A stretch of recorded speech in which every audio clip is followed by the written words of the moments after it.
mutawatir, maka ianya tidak perlu lagi dilakukan. Okey. Adapun syarat mutawatir itu apa dia? Siapa ingat? Untuk nak consider ianya mutawatir atau tidak, apa dia? Ada berapa syarat? Bilangan yang ramai yang mustahil berkumpul. Mungkin berdusta. Bilangan yang ramai yang mustahil berkumpul untuk fabricate. Betul. Bilangan yang ramai dan ianya mustahil bagi mereka untuk berkumpul untuk mengada-ngadakan suatu perkara yang direka, suatu perkara atau mereka suatu perkara mustahil bagi mereka. Antaranya macam mana boleh jadi mustahil? Misalnya katakan ianya berlaku di tempat yang jauh-jauh. Kalau zaman sekarang ni mungkin mutawatir tak boleh pakai lah, kerana jauh pun boleh kita communicate.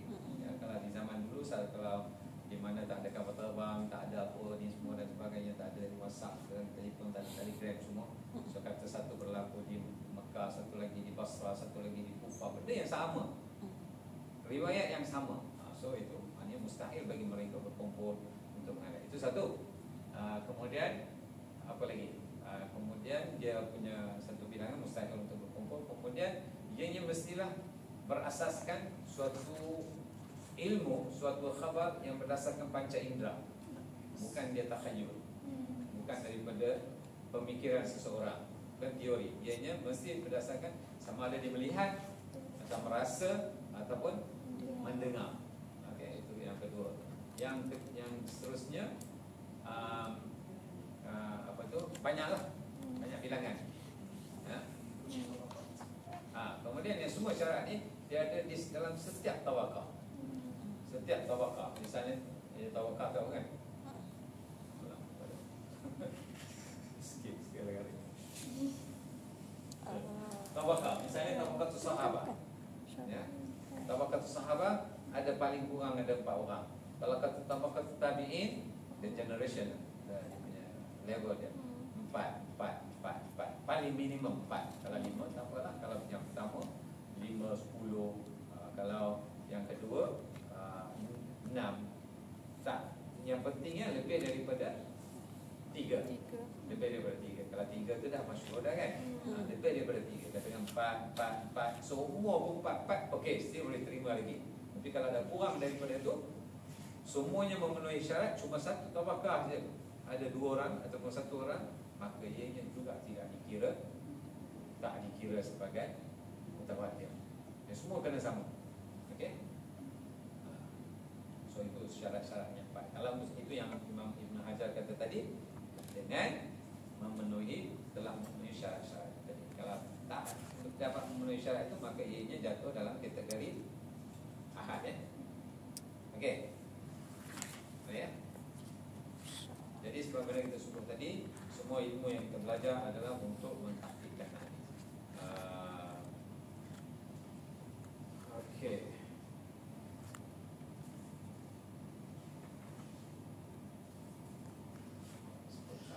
Baca salah dia kan? Kita baca sikit lah in English. Aqsam types of the hadith with regard to the ta'addudul asani, that is the number of the sanad chain. With regard to the number of the sanad, hadith are of 4 types: mutawatir, masyhur, mustafid, aziz, gharib. So itu dah jelas lah. The chain of narrators is called tariq or sanad. Ini semua kita tahu dah. Or else turuq or asanid. Turuq, asanid. Tariq singular, sanad singular, turuq, asanid plural. The text of the hadith is called matan. Itu pun dah tahu dah. The example, Imam Bukhari says, Makki ibn Ibrahim said to us that Yazid ibn Abi Ubaid told him from Salama, who said that he heard Nabi sallallahu alaihi wasallam say, whoever attributes anything to me which I have not said should prepare his abode, his place or his abode, tempat tinggal dia, in Jahannam. Ini tahu dah kan? Dia maksudnya di sini kan? Okay. So itu adalah dipanggil apa? Matan. So dengan automatically dia dah explain about the sanad and matan. Mana? Okay. Teks lah ataupun kata-kata Nabi, perbuatan the chain of narrators from Imam Bukhari to Salamah, okay, the compiler, Bukhari to compiler, sampailah kepada Salamah tadi, okay, is called sanad, and the words of Rasulullah SAW from the text form the text which is called matan. Okay, yeah. And then any hadith having kasratul asanid, many chain, is called mutawatir hadith. There is no fixed number in determining kasratul asanid. Okay, there is no fixed number, tapi ianya lebih daripada 3 tadi lah. Okay. Syara'id, ini dia ceritakan mengenai syurut, syarat-syarat tawatur, condition for a hadith to be classed ataupun to be categorized as a mutawatir. There are 5 syara'id of tawatur. Number 1, ini dia ringkaskanlah, kasratul asanid. Okay, boleh kan tu kan? Number 2, it must be narrated by so many people that for all of them have to have conspired or chanced to unite on a lie must be totally impossible. Okay, itu yang kita sebut mustahil bagi mereka berkumpul untuk mereka-reka satu benda. Number 3, this great number of ruwat, transmitters or narrators must be found in every generation of the sanad. Kita sebut tadi ya. Number 4, the end of the riwayah must be on an amri hissi. The end of the riwayah must be on an amri hissi. Yang ini maknanya ianya bagaimana kita sebut tadi lah. Maksudnya ianya mestilah yang berkaitan dengan sesuatu yang dia melihat ataupun dia mendengar ataupun dia rasa. Okay, tak boleh. Saya lihat apa tu Rasulullah SAW buat di negeri ini. Ramai yang sebut benda yang sama. Boleh faham tak? Boleh tak? Okay, ia mestilah berkaitan dengan perkara ini. Misalnya seorang sahabat, dia mesti nak kata saya mendengar Nabi SAW kata begini. Tak boleh dia kata saya fikir Rasulullah SAW buat begitu. Itu adalah dia punya fikiran, dia punya understanding. Tak boleh yang berunsur ijtihad macam tu. Yang mestinya ia amrun hissi. Hissi makna dia yang panca indera. Perkara yang hissi. Okay, that is the last rawi, that is the companion of the Prophet ﷺ, must clearly state that he personally heard or saw something directly from his sheikh. Okay, syekh dekat sini maksudnya semua rawi-rawi itu akan sampai kepada Rasulullah SAW, melihat benda yang sama, mendengar benda yang sama dan sebagainya.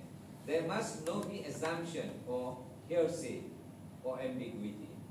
Okay, the sami' listener must gain the benefit of ilm al-yaqin from the khabar and hadith. The sami', the listener, must gain the benefit of ilm al-yaqin. Maknanya dia orang yang dengar daripada berita ni, kita dah tahu ramai yang mendengar benda-benda tu. So orang yang mendengar ni dia dapat ilmu yaqin. Maknanya benda itu dia satisfied. Okay, misal dia katakan siapa nama dia ni? Izzuan lah. Izzuan masa balik rumah, kata seorang student kata ada accident kat situ, motor dengan kereta, mati seorang. Okay, lepas tu dah sampai Gombak, dia dengar seorang lagi cakap benda yang sama.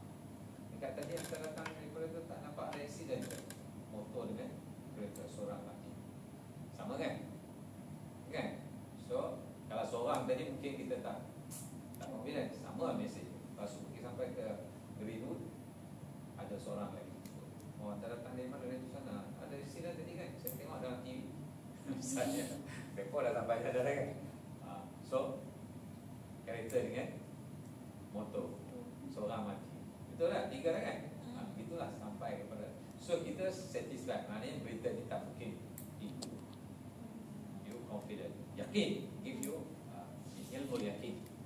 Pertanyaan tersebut. Kalau seorang saja, there's possibility. Kalau 2 orang pun tak begitu.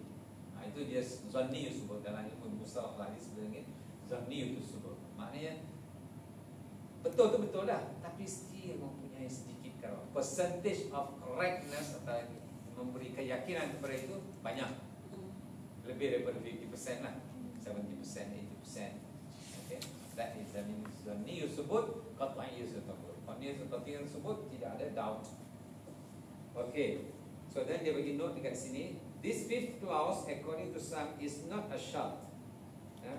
Shart of tawatur. Instead, a mutawatir hadis give the benefit of ilmu yakin according to them. So ini just dia note. Ada sebahagian ulama dia kata dia tak semestinya memberi ilmu yakini. Ilmu yakin according to them. Maksudnya semuanya tidak ada suatu. Ini perselisihan ulama lah. Sebahagian ulama kata walaupun mutawatir ini bukanlah memberi ilmu yakin, dia something yang tapi ianya adalah satu pendapat yang tak begitu ni lah. Tapi jumhur ulama, majority ulama mengatakan bahawa apa-apa yang diriwayatkan secara mutawatir ianya memberi ilmu al-yakin. Okey, cuma dia note dekat situlah kerana di sana mungkin ada terbaca kitab-kitab yang begitu. Okey, faedah, benefit of a mutawatir hadis. So ini benda yang sama lah dia nak ulang balik tu. When all the syara'id, okay, syurut are found and a hadis is thus classed as mutawatir, then it gives the benefit of ilmu al-yaqini al-badihi. Daripada asalnya ia memberi ilmu al-yaqin, asal dari asal-asal awal-awal badihi. Okay, whether is mentioned in the hadis will be accepted with full conviction as being true without the least shadow of doubt. So kita sudah maksudnya tanpa sebarang keraguan yang memberi ilmu yakini. Okay, if after all the syara'id are found yet for some reason the khabar does not give the above mentioned fawaid, then the khabar or hadith will be called mashhur. Okay, and not mutawatir. Semua syarat ini not walaupun semua syarat dah ni, tapi dia masih tak mempunyai memberi faedah yang kita sebut tadi tu, tak kita yakin, masih ada doubt lagi, maka ianya masyhur tapi dia bukan qat'iyyah tersebut, dia masih ada keraguan, dia panggil masyhur saja. Misalnya katakan ada riwayat-riwayat kadang-kadang kita dengar kan, kita dengar misalnya man arafa nafsahu faqad arafa rabbahu utulul ilma walau kana biswi, yang terlalu banyak orang sebut benda tu, tapi dia tak memberi ilmu yakin. Ayo. Okey. Ya, mungkin contoh tu tak begitu kenal lah. Okey. Sebab apa? Sebab hadis yang saya pakai itu memang dia hadis batil. Kerana dia sampai satu tahap tu tak tahu siapa yang cakap. Tapi yang ini walaupun semua syarat itu telah memenuhi, tetapi ianya masih mempunyai keraguan yang macam mana wallahu alam lah. Kalau mempunyai keraguan juga, ini adalah dipanggil hadis masyhur, tak dipanggil mutawatir. Okay, the number of ruwat for tawatur despite various aqwal views is not fixed. The requisite is that there should be so many and so widespread that for all of them we have conspired on a line or to have been misled must be impossible. Okay, nanti kata yang lain, nombor yang angka yang kita sebut tu hanya adalah pendapat ulama yang majoriti yang katakan apa tu, lebih daripada 3 4 dan lebih. Tapi di sana ada pendapat-pendapat yang lain yang susah kita nak angka itu mungkin mustahil nak dapat lah. Saya ingat kita dah sebut dulu kan, ada yang kata 7, ada yang kata 70, ada yang kata 40, ada yang kata 300 lebih. So whatever it is, kita pakai jumhurul ulama muhaddisun yang mengatakan lebih daripada 3. Okay. Example of mutawatir, ini contoh-contoh mutawatir. The above mentioned hadis, ini yang apa tu? Whoever falsely attributes man kadzaba alayhi muta'ammidan wal yatabawwa maq'adahu minan nar is a mutawatir hadis. Similarly, the hadith regarding mas'al al-khuffain and khatmun khatamun nubuwah are also mutawatir. So mas'al al-khuffain adalah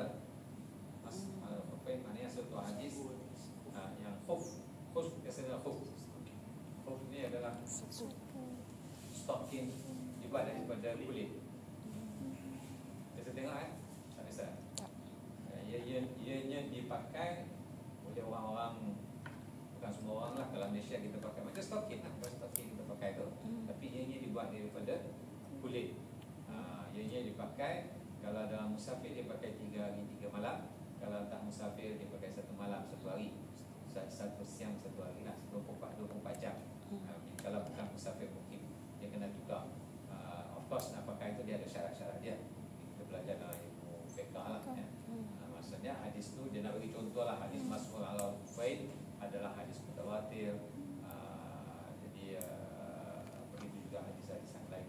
Dan mutawatir ni kebanyakan dia tak banyak lah ya. Misalnya hadis mutawatir ni dia tak banyak. Dia ada 2 jenis mutawatir. Mesti kita dah uraikan mutawatir ni. Dia ada 2 jenis. Satu mutawatir yang di sini kita uraikan ya. Mutawatir lafzi dan mutawatir ma'nawi ya. Mutawatir lafzi makna dia lafaznya sama aja. Okey, misalnya maksudnya orang yang mendengar mesej report ni daripada Nabi sallallahu alaihi wasallam ramai orang. Ramai orang dengar, misalnya katakan dalam khutbah ataupun dalam mana-mana function, ramai dengar hadis Nabi sallallahu alaihi wasallam. Orang yang ramai dengar ni dia menyebarkan lafaz yang sama juga. Man kadzaba alayya muta'ammidan falyatabawwa maq'adahu minan nar. Lafaz yang sama ataupun mungkin ada perbezaan-perbezaan sedikit, 1-2 lafaz, 1-2 word, tapi dia punya wording tu didengari oleh ramai orang. Okey. Itu dipanggil mutawatir lafzi. Mutawatir ma'nawi, ada satu mutawatir ma'nawi. Dia on sendiri. Okey, mutawatir ma'nawi dia adalah hadis yang disebut oleh sesuatu yang dilakukan oleh Nabi sallallahu alaihi wasallam ataupun disebut oleh Nabi sallallahu alaihi wasallam di banyak tempat. Misalnya katakan hadis mengenai, biasanya ulama memberi contoh ni lah. Contoh Nabi sallallahu alaihi wasallam berdoa, ada kalanya angkat tangan. Misalnya kadang-kadang mungkin masa wudu ke ataupun masa di Arafah ke, di Mina ke dan sebagainya, dalam occasion yang berbeza-beza, dalam tempat-tempat yang berbeza-beza. Tapi poinnya dekat situ Nabi sallallahu alaihi wasallam angkat tangan untuk berdoa. Okey? Nampak tak? Jadi benda itu adalah suatu peristiwa yang berlaku di banyak tempat. Mungkin di banyak tempat tu didengari oleh angka-angka yang bukan mutawatir. 1 orang, 2 orang, sini 2 orang tengok, seorang tengok. Masih di Arafah Nabi sallallahu alaihi wasallam buat benda yang sama juga. Ada orang dengar, ada orang tengok misalnya. Jadi doa Nabi sallallahu alaihi wasallam angkat tangan ada. Itu adalah hadis mutawatir ya. Jadi tapi bukan lafzi, sebaliknya ianya adalah ma'nawi. Itu antara contoh-contoh yang bisa. Lagi satu angka mutawatir ni tak banyak tak banyak. Dia ada ada setengah kitab dikumpul oleh Imam Suyuti pun ada mengumpul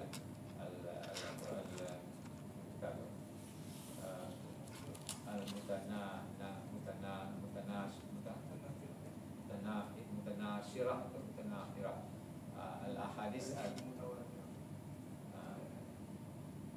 ada, saya ada nama dia, saya pun tak ingat, saya nyok. Mungkin banyak saya kitab, banyak saya tak ingat. So ada, tapi dia punya hadis tu tak banyak. Dia kurang 300 lebih dan 400 lebih macam tu. Berbanding dengan hadis-hadis ahad, ada ribuan hadis lah ya. Okey, jadi itu example of hadis mutawatir. Kemudian masuk kepada masyhur. Any hadis having more than 2 narrators in every generation of its sanad, but the number of narrators does not reach the requirement of tawatur, will be called mashhur hadith. Similarly, any hadith which has all the shara'id of tawatur but does not give the benefit of ilm al-yaqini al-badihi will also be called as a mashhur. Ini sebagaimana yang kita dah sebut tadi lah. Okay. Note, in urf, dalam urf tahu kan? Urf maknanya dalam urf dalam adat, ya, adat dalam adat, dalam maksudnya dalam kebiasaan. Urf. Okay. In urf society, dalam kebiasaan masyarakat, ya. Misalnya kebiasaan masyarakat di Malaysia ni misalnya apa-apa benda yang very common to them. Okay. In urf, the word masyhur generally translates as famous, famous or widespread, and may even be used for something unfounded or baseless, yang tak jumpa ataupun yang tidak mempunyai asas. Masyhur, kenapa? Allah Alam. The saying goes, every masyhur thing is not necessarily sahih. This type of masyhur should not be what? Yalah, masyhur tak semestinya punya sahih, unless it fulfill the criteria. This type of masyhur should not be confused with what we are discussing here. We are discussing